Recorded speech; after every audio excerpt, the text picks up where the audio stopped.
Hello, in front of me I've got MiVue 812 dashcam. In this video I'll show you how to turn this device off and on.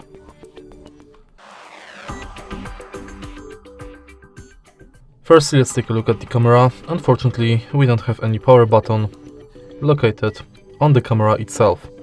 So in order to turn it on, we have to connect it to power supply.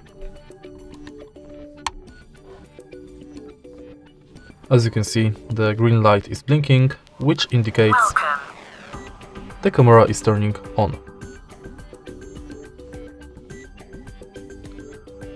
Now if you want to turn it off, simply pull out the power supply, and that's basically it.